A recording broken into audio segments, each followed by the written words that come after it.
Merci pour iterambere cette ryacu no kwibako mu by'ubutunzi. confiance, Umukuru w'igihugu pour cette ati foi en nous que nous ne prenons igihugu pas cy'u pour Burundi acquis. cyarahagurukiye igisata cy'ubutare kugira ngo Thank you, Your gisatirize Excellency. ku Thank you, iterambere our ry'igihugu champion. mu Thank ntango you, our ntibyari friend. bitahutse Thank you for your ingene time. You byo de nk'uko nari mpejeje kubabwira umukuru w'igihugu cy'u Burundi nk'uko mubibona ku masanamu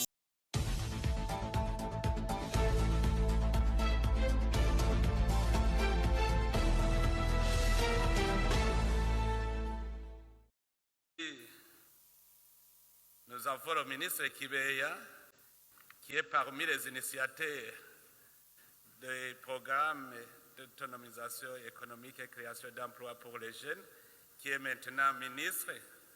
Tout cela montre que la jeunesse peut devenir très importante dans un État. Aussi, je me réjouis de saluer la présence du président de la Cour suprême et président de la Cour constitutionnelle qui ont répondu présents à cette édition. Et ceci témoigne que l'institution judiciaire du Burundi est engagée dans la politique de la jeunesse burundaise. Je salue également la présence de l'Ombudsman du Burundi, qui s'est engagé aussi à accompagner l'agenda de la jeunesse, paix et sécurité. Excellence, Madame la ministre de la Jeunesse, des Sports et de la Culture, Monsieur le représentant de l'Union africaine, Monsieur le président de la commission de la CAC,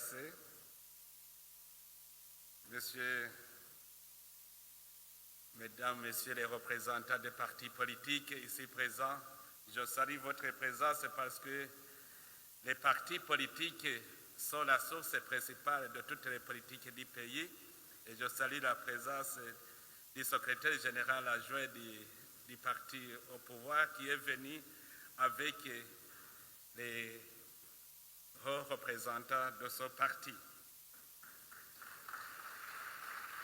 Monsieur le représentant de l'envoyé spécial de l'Union africaine dans la région de Grand Lac, Monsieur, Mesdames, Madame la représentante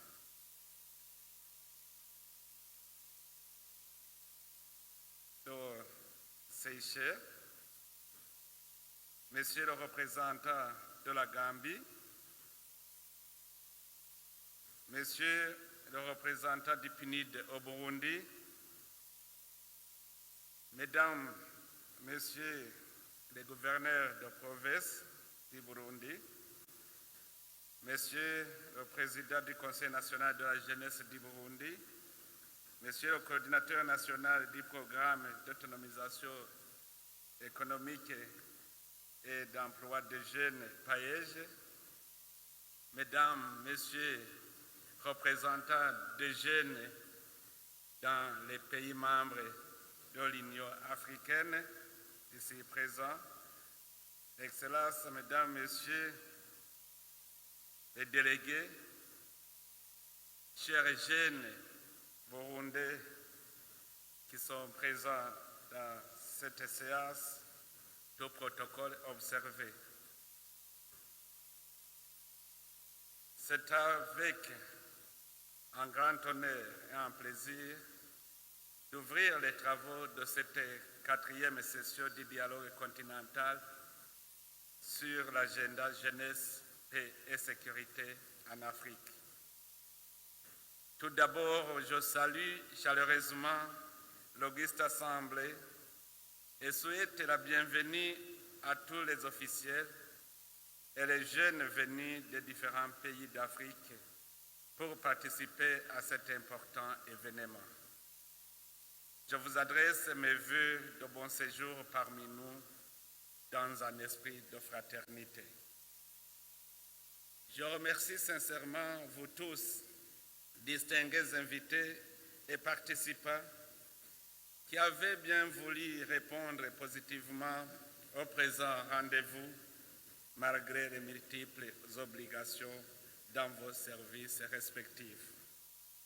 C'est pour nous un signal fort de soutien, de solidarité et de franche collaboration, et un témoignage éloquent de l'intérêt que vous attachez à l'agenda jeunesse, paix et sécurité en Afrique.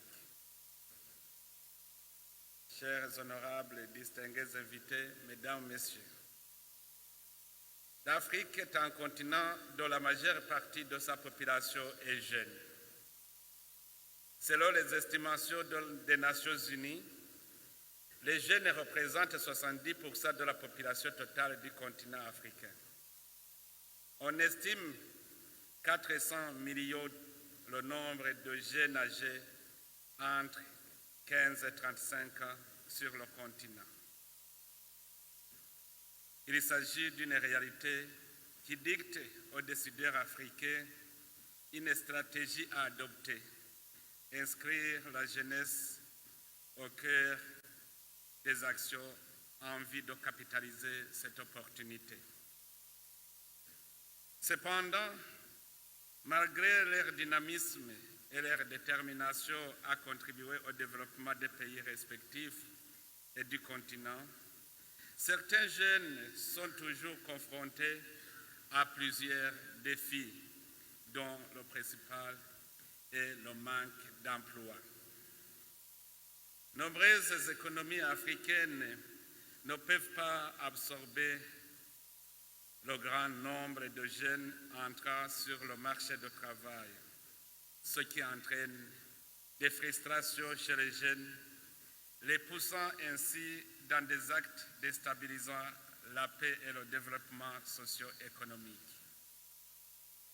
De même, on constate amèrement que beaucoup de jeunes Africains quittent leur pays dans l'espoir de trouver de meilleures opportunités d'emploi ailleurs. Ces départs, souvent difficiles et risqués, reflètent leur décision profonde d'améliorer leurs conditions de vie et de soutenir leurs familles restées au pays. Et cela s'ajoute à d'autres enjeux mondiaux qui se répercutent sur le continent.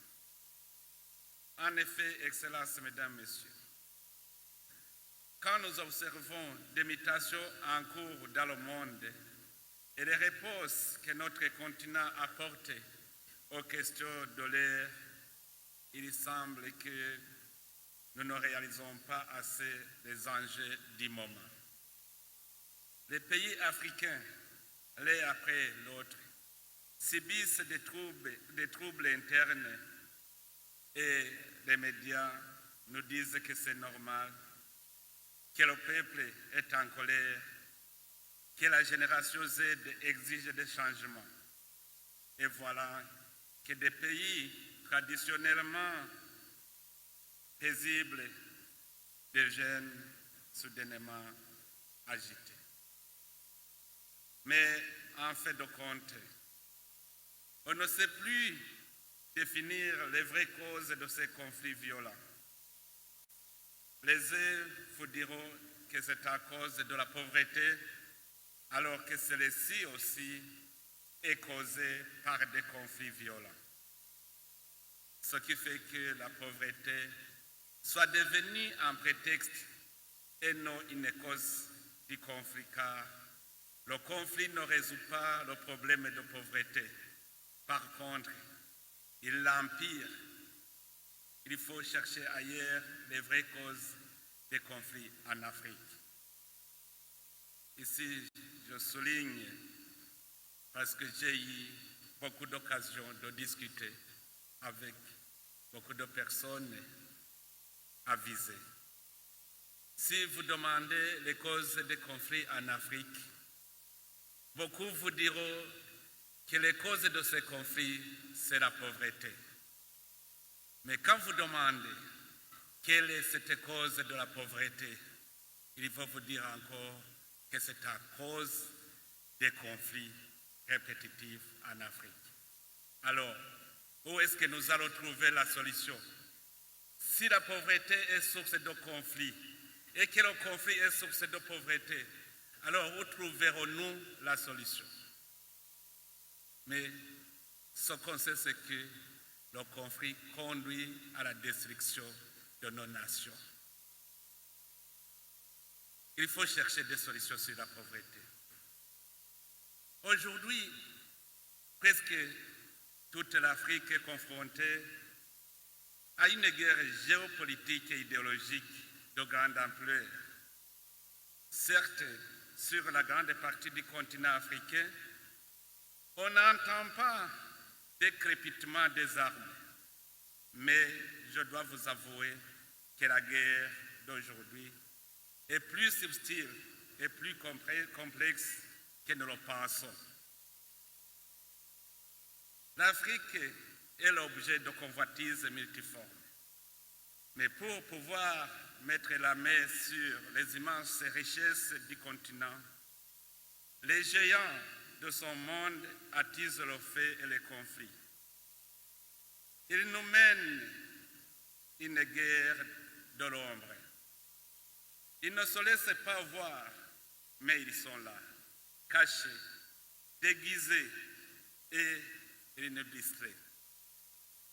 Dans un tel contexte, les pays comme la RDC ici à côté peuvent se faire agresser et vivre des conflits interminables pendant que la communauté internationale regarde ailleurs alors que nos cris semblent inaudibles. Les pays comme le Mali, le Burkina Faso, le Niger et les autres pays du Sahel peuvent se retrouver confrontés à l'insécurité djihadiste pendant des années sans que la communauté internationale ou régionale n'intervienne pour ramener l'ordre en guise de solidarité. Des soulèvements populaires éclatent dans des pays traditionnellement très paisibles et à la fin, on découvre que l'argent qui était destiné à l'aide au développement a servi à financer le changement des régimes peu favorables aux intérêts des puissants. Des leaders politiques qui pourtant devraient contribuer au maintien de la paix et à la stabilité deviennent des acteurs de destruction de leur pays pour raison d'être au sommet de l'État. Oui, je suis d'avis que ceux qui disent que tout n'est pas rose en Afrique, mais il n'y a aucun problème social, politique ou économique qui ne puisse trouver une solution pacifique. C'est toujours le dialogue qui finit par ramener la paix. Je crois que le Burundi a connu l'une des plus longues guerres civiles d'Afrique, mais c'est le dialogue qui a apporté la solution durable. Il vaut donc mieux commencer par le dialogue que de l'utiliser en dernier recours. Non seulement l'option de la guerre fait reculer le développement de plusieurs décennies, mais aussi le dialogue après la guerre ne ressuscite pas les morts. Même si nous arrivons à une paix par le dialogue, nous regrettons toujours nos morts. Alors, pourquoi accepter de nous entretuer au lieu de s'asseoir ensemble pour dialoguer? Nous avons donc besoin d'une Afrique en paix, mais également d'une Afrique debout et consciente des enjeux géopolitiques et géostratégiques d'aujourd'hui. C'est pour cette raison que nous sommes réunis dans ce dialogue continental pour échanger sur comment éviter des guerres en Afrique en menant un combat contre tout ce qui peut être la cause des conflits en Afrique. Il y a des sujets qui sont évoqués souvent, les sujets de manque de leadership, les sujets de non-exploitation de nos ressources qui causent la pauvreté. Concernant la question de leadership comme source de conflit, la question de leadership est remise en cause par des idéologies politiques qui poussent les politiciens à chercher la maîtrise des ressources de l'État pour se maintenir au pouvoir. C'est ainsi que certains dirigeants africains sont devenus des profiteurs et non des éclaireurs. Son manque de leadership éclairé a eu des répercussions sur l'intelligentsia africaine. En effet, le système éducatif s'est focalisé à créer des employés et non des personnes clairvoyantes capables de créer un avenir meilleur pour même ceux qui n'ont pas eu la chance de fréquenter l'école. Vous trouverez que la majorité des intellectuels sont convaincus que leur vie doit dépendre de l'employeur. Et plus il y a des employés, ceux-ci ont toujours tendance à se retourner contre l'employeur. Et cet employeur, souvent, on l'appelle État. Quand alors les employés se tournent contre l'employeur, c'est le début de la destruction, car les caisses de l'État ne peuvent pas suffire pour permettre à tout le monde de vivre une vie de luxe. Et en fait de compte, c'est la rivalité entre les employés et les dirigeants qui représentent l'État pour la course au sommet de l'État qui devient la source d'instabilité dans le pays. Dans cette assemblée, je souhaite que nous puissions d'abord découvrir le leadership qui est en nous afin de nous guider pour le développement de nos nations. Ici aussi, je voudrais souligner cette question qui est principalement la cause des conflits. On a appelé les intellectuels qui doivent être des employés et on a appelé l'État l'employeur. L'État, c'est une institution. Les représentants de cette institution deviennent alors des employés qui doivent satisfaire les employés. Si je témoigne, un jour j'ai organisé une réunion avec tous les syndicats du pays. Les revendications des syndicalistes toujours, c'est le dialogue entre l'employé et l'employeur. J'ai demandé aux syndicats des services publics d'abord de se séparer des syndicats des services privés. Alors j'ai demandé aux syndicalistes des services publics de chercher l'employeur pour qu'on commence le dialogue. Et regardez le président de la République.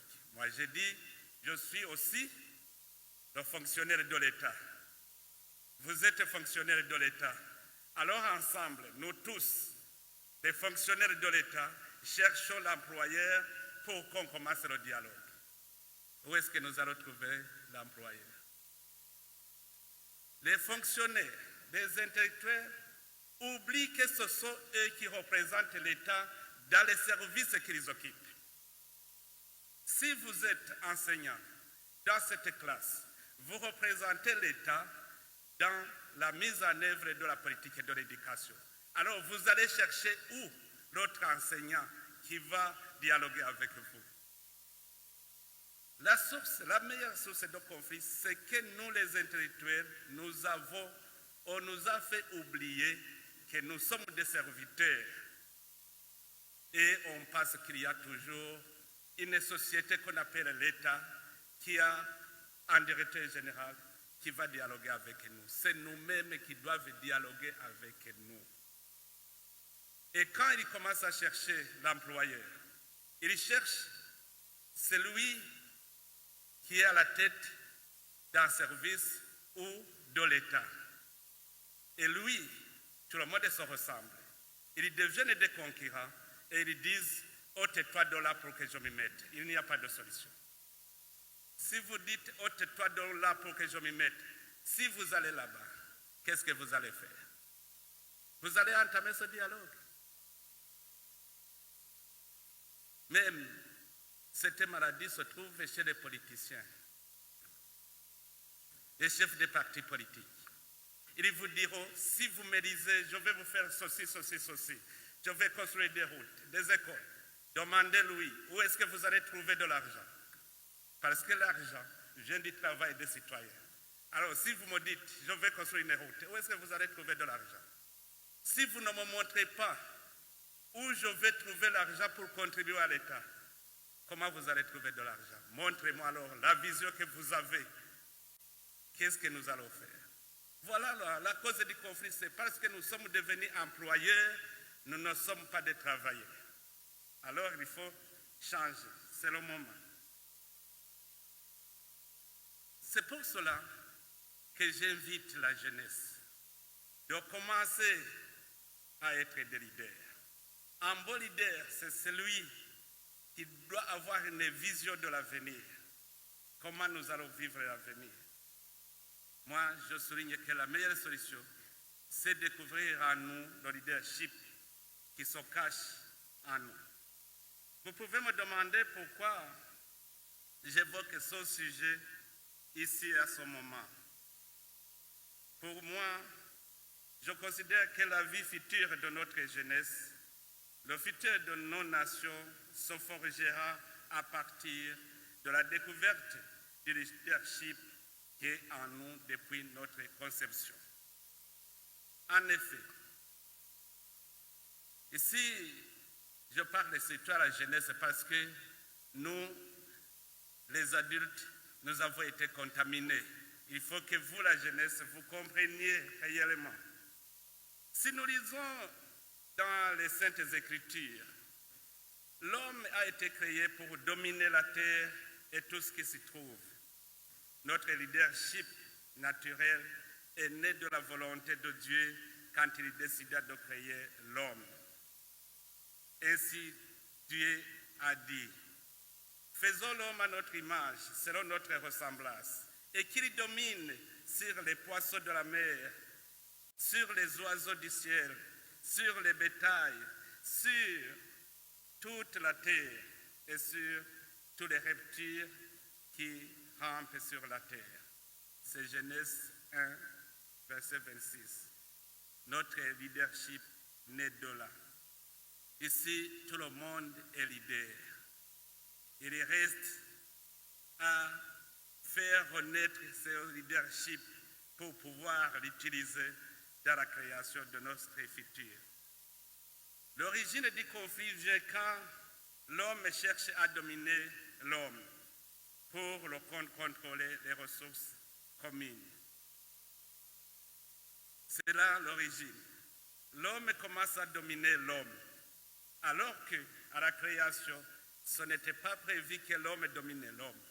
L'homme domine la terre et tout ce qui s'y trouve, mais il n'a pas eu l'autorité sur l'homme. Le conflit commence quand l'homme veut dominer l'autre homme pour le contrôle des ressources communes. Le leader, c'est celui qui sait transformer la situation du moment pour créer un avenir meilleur. C'est vous les jeunes qui doivent le faire aujourd'hui. Vous devez étudier comment transformer la situation du moment pour créer un meilleur avenir. Et si nous comptons sur les autres, il nous sera difficile de créer cet avenir. En ce qui est de la question de non-exploitation de nos ressources naturelles comme source de conflit, avant de créer l'homme, Dieu avait mis en place toutes les ressources qui serviront à la vie de l'homme et celui-ci a été appelé à les transformer.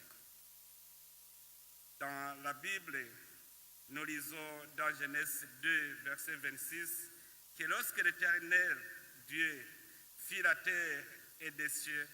Aucun arbuste des champs n'était encore sur la terre et aucune herbe des champs ne germait encore, car l'Éternel n'avait pas fait pleuvoir sur la terre et il n'y avait point d'homme pour cultiver le sol. Le début de la vie de l'homme. L'homme doit être pour cultiver le sol. L'homme a donc été créé pour cultiver la terre et fructifier les arbres et les herbes des champs afin d'avoir à manger. Je souligne à manger parce que vous entendrez que quand il y a des conflits entre les politiciens, il vous dirait que la cause, c'est le ventre. À manger. Alors, où est-ce qu'ils trouvent ce qu'ils peuvent manger sans qu'ils ont cultivé? En plus, après la création de l'homme, l'Éternel Dieu dit à Adam, c'est à la sueur de ton visage que tu mangeras du pain jusqu'à ce que tu retournes dans la terre. Oui, Dieu avait tout prévu. Il savait que l'homme aura besoin à manger. Il a mis alors à sa disposition la matière première, le sol, les semences et la pluie. C'était pour lui permettre de produire des aliments. Aussi, Dieu savait que l'homme aura besoin des outils pour produire ces aliments. Nous avons le sous-sol, des minéraux. Nous devons nous habiller, nous devons habiter des maisons décentes. Mais sans transformer nos ressources naturelles, nous ne pouvons pas les avoir. Malheureusement, il y a d'autres qui vous diront, qui vous enseigneront qu'un intellectuel ne peut pas travailler la terre. La question de non-exploitation agricole conduit à l'insécurité alimentaire, car comme le prescrit le proverbe burundais harayin inzara hazinduka inzigo, en français, j'ai découvert que tous les hommes se ressemblent, parce que les proverbes qui se trouvent en kirundi aussi se trouvent en français. Le proverbe français dit que lorsque la faim est à la porte, l'amour s'en va par la fenêtre. Et la misère et la faim détruisent les sentiments de l'homme. C'est pour cela que je dis, nous voulons avoir un bon cœur, avoir un bon sentiment envers autrui. C'est ça la paix. Avoir un bon cœur, avoir un bon sentiment envers autrui, c'est ça la paix.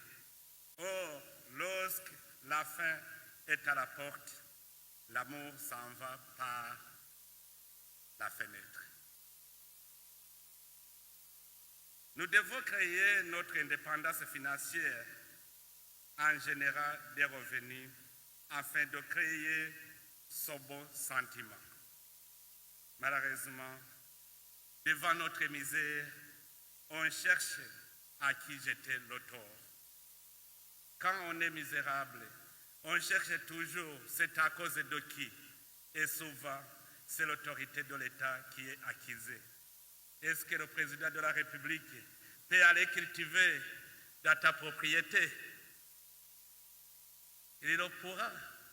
Mais chaque fois qu'on est misérable, on pense que la misère a été causée par l'autre. On ne cherche pas en nous. C'est pour cela que je voudrais qu'on réveille ce leadership qui nous pousse à créer notre avenir en créant l'indépendance financière. Chers amis, la richesse vient de la création des revenus et ces revenus ne doivent pas venir que de l'exploitation des ressources naturelles, le sol et le sous-sol. Certains parlent du manque de capital de démarrage. Moi je dis, Dieu nous a créés avec un capital. Je peux vous donner un exemple. Aujourd'hui, ici au Burundi, nous avons initié maintenant un programme d'exploitation de nos minéraux. Réellement, tout le monde est passé comment nous pourrons exploiter ces minéraux sans qu'on ait un capital. Moi, j'ai trouvé dans la jeunesse burundaise un capital très important.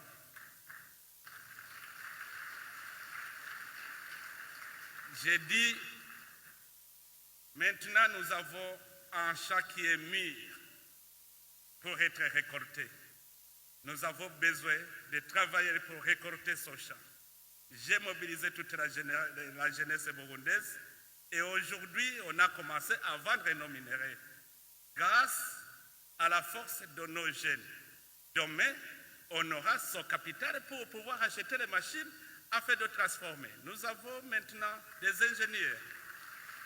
Si aujourd'hui on vend des minéraux bruts, demain on va vendre des minéraux semi-finis. Après demain, on va vendre le produit de ces minéraux. Mais tout ne se fait pas en un jour. Si cette mobilisation des jeunes vers la destruction de nos pays était une mobilisation des jeunes pour aller dans le domaine de production, notre jeunesse serait contente parce que maintenant, ceux qui ont entré dans ce domaine, maintenant reçoivent des revenus. Ils sont maintenant contents. Ils n'ont pas le temps dans les politiques contre-productives. Maintenant, ils travaillent et je vois que nos jeunes sont satisfaits aujourd'hui grâce à ce programme d'exploitation minière. Moi, je n'ai pas attendu les investisseurs étrangers parce qu'ils viendront quand. Ils viendront quand on aura mer de faim. Mais j'ai vu que les minéraux, le secteur minier, peut occuper 80% de la jeunesse burundaise.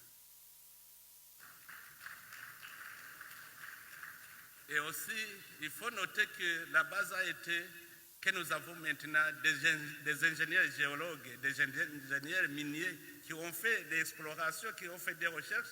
Et du jour au jour, on découvre même les minéraux qu'on ne savait pas qu'ils existent dans le pays.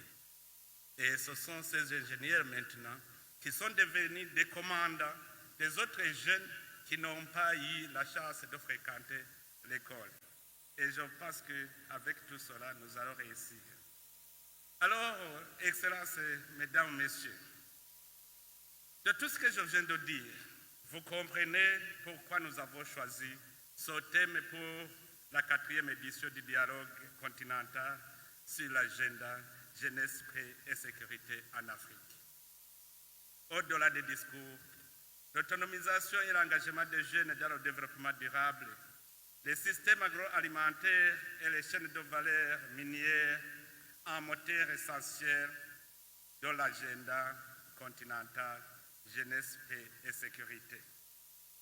Excellences, Mesdames, Messieurs, oui, nous devons rendre le système agroalimentaire et les chaînes de valeur minières le moteur essentiel de l'agenda continental jeunesse, paix et sécurité, parce que le ventre affamé n'a point d'oreille. Oui, la production est la seule source de la paix et de stabilité dans le pays. On ne dira pas la paix, la sécurité, tant qu'on n'a pas eu des éléments essentiels de notre vie. Chers amis, ce qui hante la jeunesse africaine, c'est la satisfaction des besoins élémentaires dans sa vie au quotidien. Pourquoi alors semble-t-il être impossible pour les jeunes Africains de satisfaire leurs besoins alors que l'Afrique est riche de son sol, de ses pluies et de ses ressources naturelles abondantes? Je me félicite que beaucoup de jeunes Africains commencent à se réveiller et à comprendre de mieux en mieux que c'est eux-mêmes qui doivent forger l'avenir. C'est cela la renaissance du leadership africain. Le leadership est ce qui permet ce qui nous permet de percevoir l'avenir et se positionner par rapport à lui. C'est cela qui doit inciter les dirigeants à impliquer les jeunes dans les sphères de décision. C'est ceci qui doit inciter ces jeunes. Oui, je le sais, j'ai cette expérience. J'ai mis en avant la jeunesse dans les sphères de décision ici au Burundi. Il y en a qui comblent ma joie, mais il y en a d'autres qui me déçoivent. J'ai eu des jeunes qui m'ont déçu. Vous le savez vous-même, des jeunes à qui je donnais des services, mais par après, ils étaient embourbés dans la corruption et dans les malversations. J'en ai eu. Avant, quand j'ai commencé ce programme de mettre en avant la jeunesse, il y a des adultes qui disaient que je fais des erreurs, que ces jeunes ne sont pas expérimentés. La réponse que je donnais, je disais, montre-toi ce que tu as fait pour nous servir d'exemple. Parce que tu ne peux pas dire, je suis adulte, sans montrer ce que tu as fait. Alors, si tu n'as rien à nous montrer comme expérience, laissez les jeunes alors, eux, ils vont aussi se tester. C'est dans la Bible où Dieu disait, mettez-moi de la sorte à l'épreuve, donnez-moi la dîme pour me mettre à l'épreuve. Moi aussi, j'ai mis en avant la jeunesse pour les mettre à l'épreuve. Mais la majorité a réussi. La majorité a réussi. Voilà, celui qui a commencé dans le programme de Paillage est devenu maintenant super ministre. Un ministre qui est en charge des mines, qui est en charge de l'industrie, en charge du commerce, en charge du tourisme. C'est un super ministre. Parce que j'ai trouvé à lui qu'il est capable de créer l'emploi pour les jeunes. Il a donné l'expérience. C'est ce qu'il a fait. Il était directeur des opérations dans le programme Paillage et maintenant, c'est lui sur lequel nous comptons pour l'avenir de notre nation.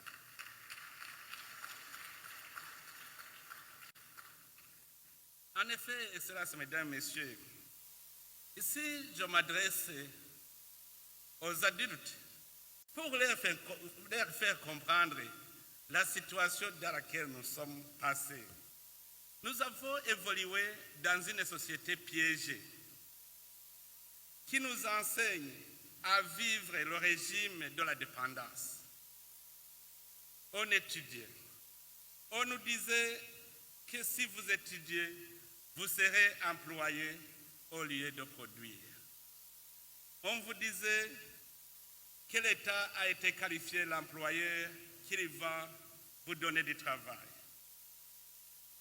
Il y en a même qui disent que nous sommes pauvres parce que l'État ne fait rien pour nous, oubliant que cet État dont on parle est comme un arbre dont nous sommes les branches. Si l'arbre est coupé, le tronc, les branches et les fruits qu'il porte tombent tous. Nous avons donc besoin d'entretenir cet arbre. Ce n'est pas l'arbre qui nous entretient, c'est nous qui devons entretenir l'État pour lui donner la vigueur de nous porter. Et pour cela, nous devons avoir des moyens de l'entretenir. Et d'où viendront ces moyens? Il y a des fonctionnaires qui ne savent pas d'où vient leur salaire. Les fonds que l'État utilise dans tous ces programmes ne proviennent que des impôts, des taxes et des redevances. On ne peut pas avoir des impôts et des redevances sans avoir produit des revenus. Tout comme on ne peut pas prétendre avoir des taxes tant que les citoyens n'ont pas le pouvoir d'achat. J'ai fait cette observation aux opérateurs économiques. Les opérateurs économiques qui pratiquent des contrebandes. Je leur disais, si vous ne donnez pas des impôts, s'il n'y a pas de taxes, on n'aura pas de route, on n'aura pas d'école, on n'aura pas d'hôpital. Alors, comment cet État pourra vivre tant qu'il n'y a pas de facilité pour tous citoyens? L'impôt détermine les bénéfices réalisés, tandis que les taxes montrent qu'il y a un pouvoir d'achat pour les citoyens. Alors, où est-ce que les citoyens vont trouver le pouvoir d'achat? Il faut toujours aller dans le secteur de production. Quelles que soient les conditions, nous devons produire, croître notre économie. En définitive, nous retenons que les caisses de l'État sont alimentées par le résultat du travail productif qui est le développement des chaînes de valeur. Nous ne pouvons pas prétendre être embauchés tous dans le service de l'État, car l'État n'aura pas de moyens pour payer tous les fonctionnaires.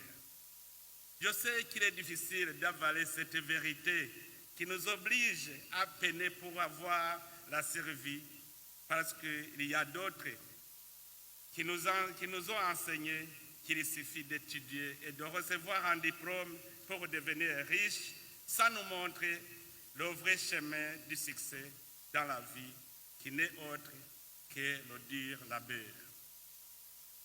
Ils nous jugent que nous sommes pauvres, mais entre-temps, ceux qui nous jugent que nous sommes pauvres, ce sont eux qui sont en train de piller nos ressources naturelles.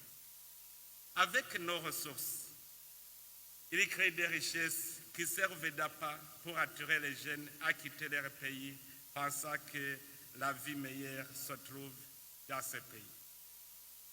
On prend nos ressources, on va les transformer, on donne l'emploi à leur jeunesse et on nous attire pour aller là-bas. Pourquoi? Parce que si nous y allons, la main-d'œuvre devient moins chère. Mais aussi ce qu'ils transforment, ils vont le vendre chez nous à plus cher. Pourquoi alors nous, puisque nous avons étudié, nous ne pouvons pas transformer ces ressources pour en faire les vendre chez eux? C'est possible, mais c'est une décision. Parce que ceux-là même qui veulent qu'on les donne nos ressources naturelles, ce sont eux qui nous incitent à la corruption et à la malversation économique. Ils traitent nos dirigeants. Vous verrez qu'en dirigeant nos corruptibles, il est mal vu par certaines puissances.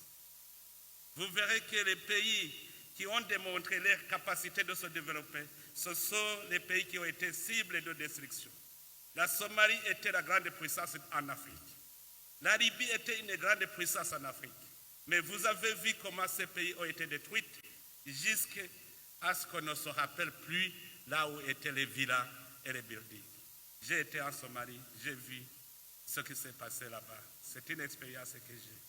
Si Alider n'est pas corrompu, n'est pas versé dans les malversations économiques, il est mal vu. Parce que c'est lui qui bloque le développement de ces grandes puissances. Malgré tout cela, le continent africain reste une source de meilleures opportunités pour l'entrepreneuriat et la créativité des jeunes. Chaque jour, je vois des jeunes Africains qui exhibent leurs talents dans des secteurs de production variés. Les uns dans l'agriculture, l'élevage et les TIC, d'autres dans l'industrie de transformation et dans la production artistique et j'en passe. Je suis de près les activités de la jeunesse. La jeunesse africaine commence à se réveiller. Je vois sur les chaînes YouTube ce qui montre comment ils rapportent quand ils adhèrent au secteur agricole. Je vois en Afrique de l'Ouest, en Afrique centrale, en Afrique de l'Est. Les jeunes démontrent très bien qu'il y a moyen de créer des revenus quand nous acceptons de pratiquer l'agriculture et l'exploitation de nos ressources naturelles. Nul n'ignore que les innombrables opportunités qu'offre le continent africain et qu'il faudra aussi les capitaliser. La main-d'œuvre jeune Les ressources énergétiques et minières, les atouts naturels d'or et gorge sur le continent africain sont des facteurs qui peuvent favoriser l'autonomisation et l'engagement des jeunes dans le développement durable du continent. La croissance verte et la résilience climatique pouvant booster les systèmes agroalimentaires et les chaînes de valeur, moteurs essentiels de l'agenda continental, jeunesse, paix et sécurité.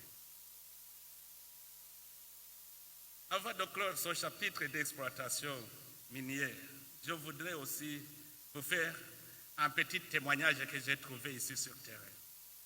Partout dans les sites où nous avons trouvé des minerais, on a trouvé que pendant la colonisation, ces minerais étaient exploités. On a trouvé des tunnels de longueur de plus de 500 mètres. Mais à l'indépendance, on a tout bouché et on a planté des arbres et on a qualifié ces zones de réserve naturelle où les gens ne peuvent pas piétiner. Ici, on a trouvé plus de 8 sites où il y avait des tunnels qui avaient été bouchés.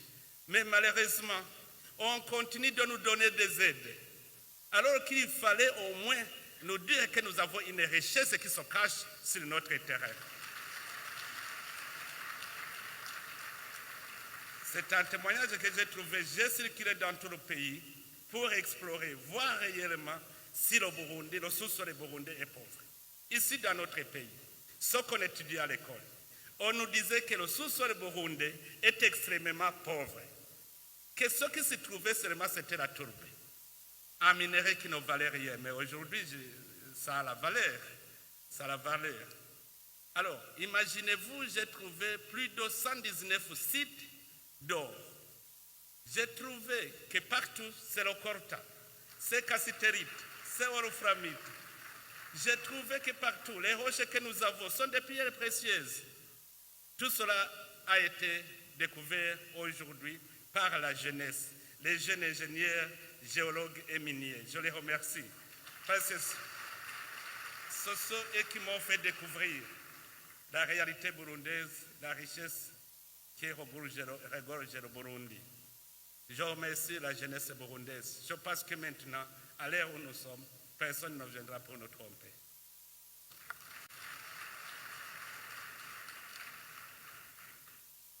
Chers honorables et distingués invités, mesdames, messieurs, la jeunesse est synonyme d'avenir et d'espoir, mais aussi d'opportunités à saisir. Afin de faire fructifier cet énorme dividende démographique qui représente les jeunes, en tant que leaders, nous devons mettre à leur disposition des cadres légaux et institutionnels qui stimulent leur engagement et qui les inspirent afin qu'ils puissent mettre leurs forces actives à contribution pour le développement durable du continent. À ce propos, le Burundi est en train de connaître une transformation significative grâce aux efforts conjugués du gouvernement, des partenaires au développement et des jeunes.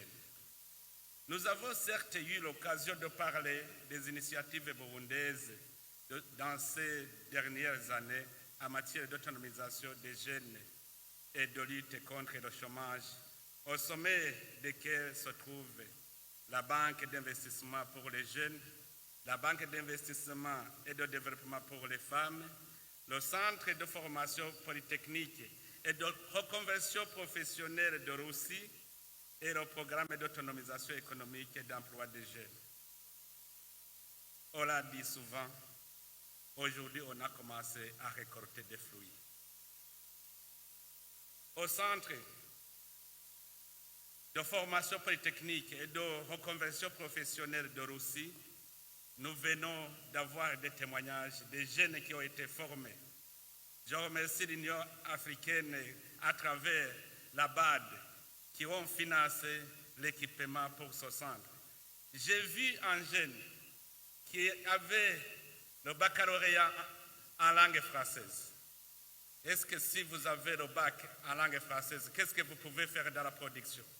Mais arrivé au centre de reconversion professionnelle, elle a appris la gestion des ressources humaines par la digitalisation. Et quand il a terminé, il nous a démontré qu'il est capable maintenant de gérer les ressources humaines d'une entreprise. Mais avant, il ne savait pas. Nous avons vu des ingénieurs en construction qui ne savaient même faire des plans de maison. Mais aujourd'hui, ils sont capables avec des logiciels qu'ils ont appris. Nous avons presque les équipements pour la formation dans tous les domaines, que ce soit l'agriculture, que ce soit la technologie. Même l'irrigation, on apprend aux jeunes comment faire l'aménagement des irrigations. Donc ce centre nous a été très utile.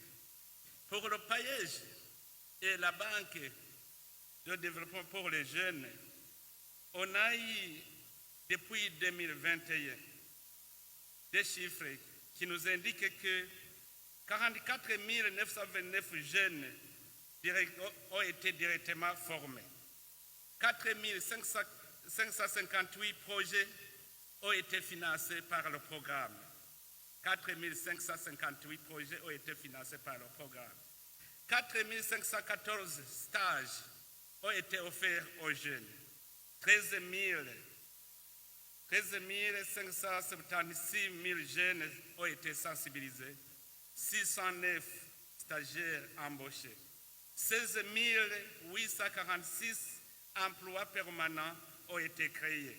83 469 emplois temporaires ont été créés et 51 977 emplois potentiels ont été créés. Parce que si vous créez une entreprise, vous créez aussi l'emploi. Ceci veut dire que les initiatives d'autonomisation et de la jeunesse sont en train de reconfigurer l'ossature économique de notre pays. Grâce à l'appui des différents programmes et structures à leur disposition, les jeunes burundais continuent d'innover dans des domaines clés comme l'agroalimentaire, les technologies, l'exploitation minière, l'économie circulaire et les services sociaux.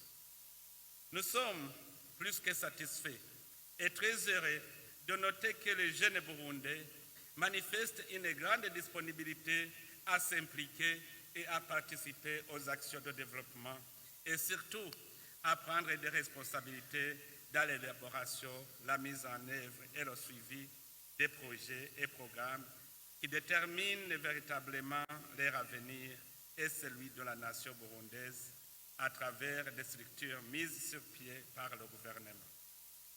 Honorables et distingués invités, mesdames, messieurs, comme d'aucuns parmi nous le savent, les questions en rapport avec la jeunesse, la paix et la sécurité sont des questions transversales qui nécessitent d'être associées à des programmes et des interventions particulièrement centrées sur la protection sociale, la protection de l'environnement, la consolidation de la paix et l'autonomisation des jeunes. C'est dans ce cadre que des efforts visant à promouvoir la paix et la sécurité en Afrique, en particulier l'intégration de la contribution des jeunes, ont été entrepris par l'Union africaine. En effet, plusieurs initiatives telles que l'adoption par l'Union africaine de l'agenda jeunesse, paix et sécurité visent à promouvoir l'autonomisation et l'engagement des jeunes dans les efforts de paix, de sécurité et de gouvernance à travers le continent. L'adoption de la résolution 2250 sur les jeunes, la paix et la sécurité par le Conseil de sécurité des Nations Unies en 2015 a consacré l'inclusion des jeunes dans la construction de leur propre avenir en invitant à prendre part à la création des solutions pacifiques dans les régions touchées par la violence et les conflits armés. L'influence de la jeunesse sur la marche du monde reste prépondérante. En les associant au vrai sens du terme, aux initiatives de la promotion de la paix et de la sécurité et de la stabilité en Afrique, les institutions concernées doivent donner de la visibilité aux contributions que les jeunes apportent au monde d'aujourd'hui et à celui de demain. Je ne le dirai jamais assez. Nos meilleures ressources sont les jeunes de nos pays. Notre jeunesse représente ce que sera notre continent et il est de notre devoir de leur permettre d'atteindre la meilleure version d'eux-mêmes en tant qu'agents de changement et ils sont les seuls à pouvoir dessiner l'avenir du continent. L'Afrique doit impérativement investir dans des solutions qui offrent aux jeunes de réelles possibilités de se lancer dans les activités qui leur permettent de réaliser leurs rêves et devenir des architectes de leur propre destinée. C'est pour cela que j'invite mes homologues présidents et chefs de gouvernement africains à prendre des initiatives audacieuses de nature à permettre aux jeunes de se sentir soutenus et encouragés. Aussi, j'invite les jeunes à ne pas se distraire et aussi à apprendre la discipline de la vision. Pour pouvoir mettre en œuvre la vision, il faut la concentration, il faut la discipline, il faut toujours aller dans le même sens tous ensemble. Ici au Burundi, notre slogan, c'est « Ensemble, tout est possible ». On ne pourra vaincre la pauvreté que si on est ensemble. Les dirigeants et les dirigés, les adultes et les jeunes, ensemble, nous pourrons bâtir notre avenir. Et nous devons le comprendre tous. Les systèmes agroalimentaires et les chaînes de valeur minières sont des secteurs clés pour booster l'économie africaine. Ils offrent des opportunités pour les jeunes de créer des emplois. Je l'ai dit, maintenant, plus de 5 000 jeunes sont employés dans le secteur minier. Ces programmes peuvent aussi offrir des opportunités de développer des entreprises et de contribuer au développement des pays ainsi qu'à leur autonomisation.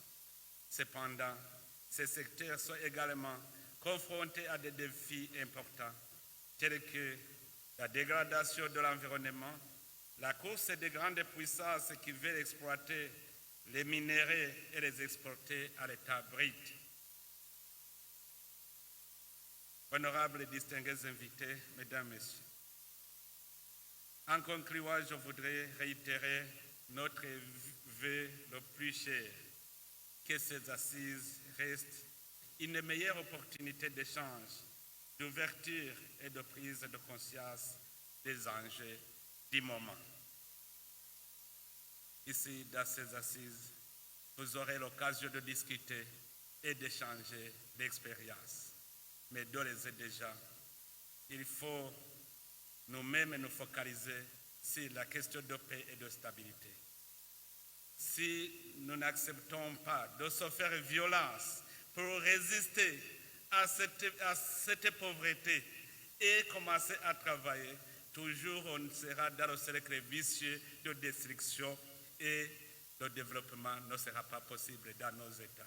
Il est temps qu'on se fasse violence, qu'on voit ensemble l'avenir et c'est nous-mêmes qui devons le créer.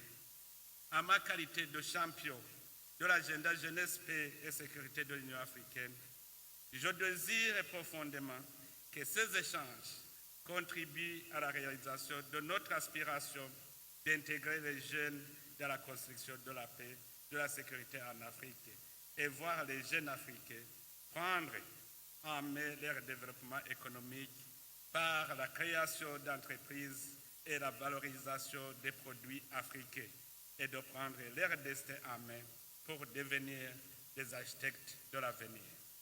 C'est à ce prix que nous parviendrons à l'édification d'une Afrique sûre et stable, une Afrique prospère, intégrée, unie, une Afrique où il fait bon vivre. C'est sur ces vœux que nous déclarons solennellement ouverts les travaux de la 4e édition du dialogue continental sur la jeunesse, paix et sécurité, organisé sur le thème « Au-delà des discours, l'autonomisation et l'engagement des jeunes dans le développement durable, le système agroalimentaire et les chaînes de valeur minière un moteur essentiel de l'agenda continental, jeunesse, paix et sécurité. Que Dieu bénisse vos travaux. Je vous remercie de votre aimable attention. Encore plus d'acclamations sur ce discours, riche en conseils, riche en témoignages, qui ouvre officiellement la 4e édition du dialogue continental.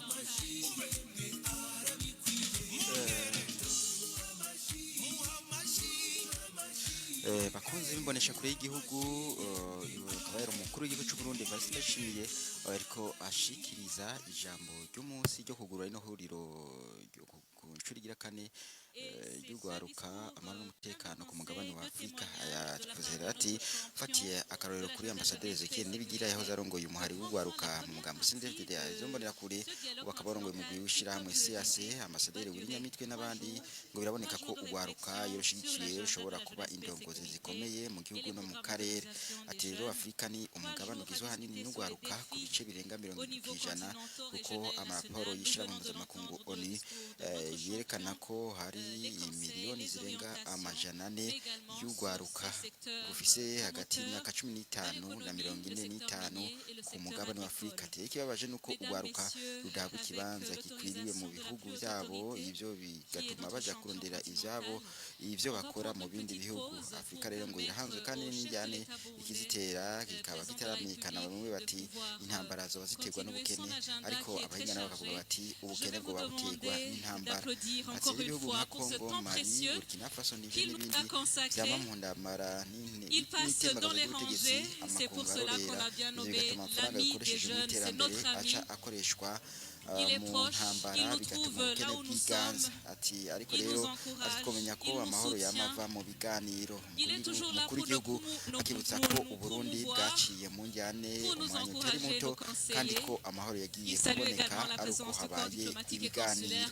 Ati kandi igisata cy'indero carashimikiye ahanini ku kwigisha abarongozi b'ubuzi hakwigisha urwaruka kwitunganiza imigambi. Ivyo rero byatumye benshi bize bashobora kuma bahanze amaso bakoresha na cyane cyane leta. Igihugu ati icyo nabonye nuko umukoresha atashobora guhemba abakozi ku buryo babaho neza. Rero dukangure muri twebwe amagari y'abari ngaho, dukangure muri twebwe umutima wo guharanira iterambere ryacu no kwibako mu by'ubutunzi. Umukuru w'igihugu ati ubu igihugu cy'u Burundi cyarahagurukiye igisata cy'ubutare kugira ngo gisatirize iterambere ry'igihugu. Mu ntango ryari ritahutse ingene Joko ubutare budafise umutahe ariko ngo nabonye ko urwaruka rw'u Burundi rufise impano zidasanzwe kandi byarashobotse. Yamagariye rero ibihugu bya Afurika gukora guteza imbere igisata cy'ubutare kugira ngo urwaruka ruronke akazi. Murabona yuko umukuru w'igihugu cy'u Burundi aheje gusezera abari muri kino kibanza nabo nyene bahagurutse bamusezera.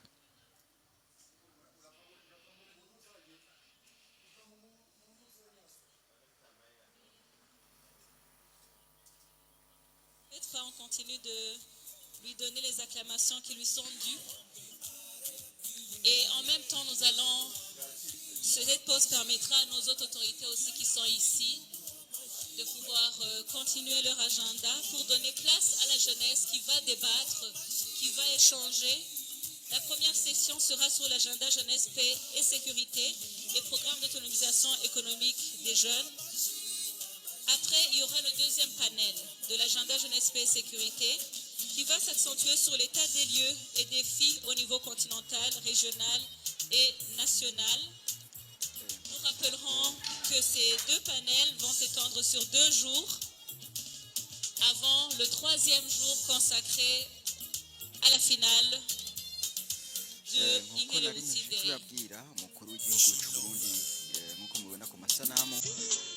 Yuko arasezera abatumire b'iteka bari muri kino kibanza ariko habera kino kiyago ku mugabane wa Afurika cy'urwaruka kijyanye n'amahoro n'umutekano.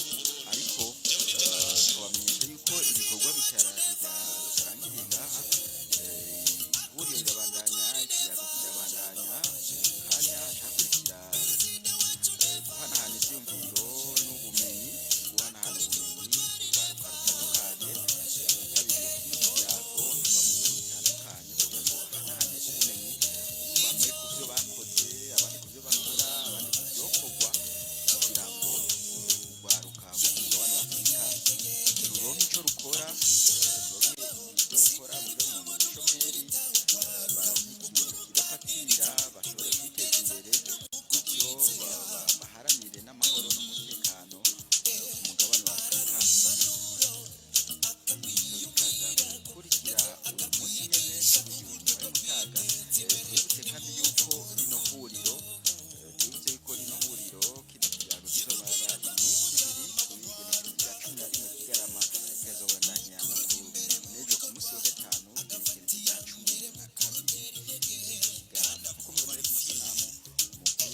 chargé, mais les jeunes, nous restons.